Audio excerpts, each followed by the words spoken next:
আমার গাউসে পাক ওই ছোট মানুষ না, এক ব্যক্তি ডিম বাজতেছে, হঠাৎ করে ডিম বাজলে একটা সুঘ্রাণ আসে না নাকি দুর্গন্ধ আসে? সুঘ্রাণ আসে। আমার গাউসে পাক দেখছো ডিমটা বাজতেছে, ডিমটা যদি না বাজতো এটা থেকে একটা বাচ্চা হইতো, বাচ্চা থেকে আবার বড় হইতো, বড় হয়ে আবার ডিম দিত, কতই না ভালো হইতো। এই কথা বলতে দেরি সাথে সাথে বাজা ডিম তাজা বাচ্চা হইয়া গরম তাওয়ার মধ্যে সেউ সেউ করতেছে। আব্দুল কাদের জিলানী কই, বাবা গো, ও বাবা, আমি আব্দুল কাদেরের বেলায়েতে শক্তির দ্বারাই 6টা কন্যারে ছেলে বানাইছি।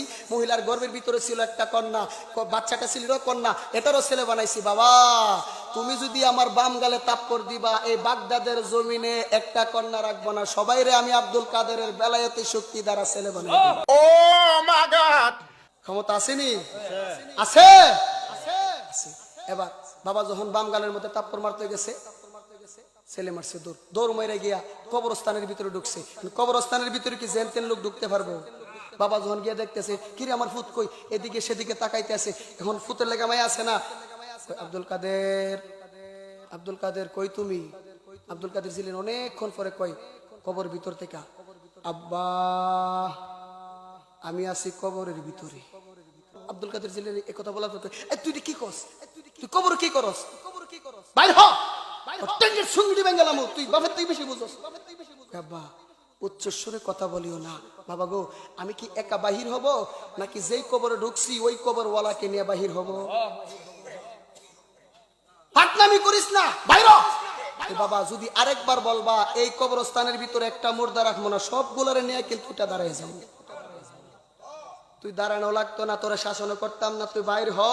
মার কাছে নিয়ে গেছে, গিয়া কয়, এই উম্মুল খায়ের ফাতেমা, তুমি তোমার সন্তানরে সুশিক্ষায় শিক্ষিত করবা, যতদিন পর্যন্ত শিক্ষিত না করবা আমি আর তোমার সামনে আসবো না।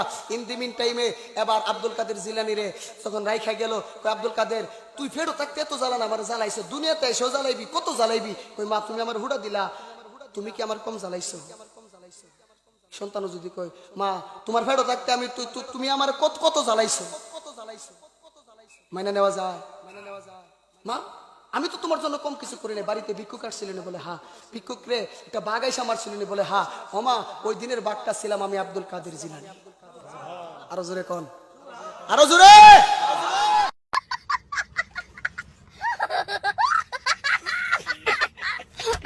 চার গাছের পশ্চিম দিয়ে একটা গ্রাম আছে, গ্রামের নাম শেরপুর। নাম কি?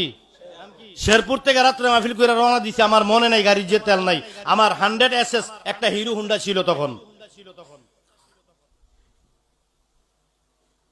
2001 সালের কথা। শেরপুর থেকে মাহফিল করে রওনা দিছি, বাড়িতে আসবো, বাদুর বাজার পারিয়া গাড়ির তেল শেষ। বাদুর বাজার চিনেন আপনারা? 3 লাখ পীরের পশ্চিমে, 3 লাখ পীরের পশ্চিম দিকে বাদুর বাজার চিনেন? বাদের বাদের তেল শেষ। আমি তো আব্বা তেল শেষ, এখন কি করব? রাত্র বাজে 3টা, কুয়াশা, শীতের রাত। আব্বা কখন গাড়ি থেকে নামো, নামছি, টাঙ্কিটা খোলো, খুলছি, লাগাও, লাগাইছি, স্টার্ট দাও, এক স্টার্টে বাড়িতে তো আইসি তেল ছাড়া 1 সপ্তাহ গাড়ি চালাইছি। আব্বা কো আন্না এবার তেল ফুরাইলাও, এটা ওই নজরুল শাহ। ওরে কামেল পীরের এই ক্ষমতা, তেল সারা বাতি জ্বালায়, কামেল পীরের লক্ষণ চেনা বহর হদায়, মোহন রে কামেল পীরের লক্ষণ চেনা বহর হদায়।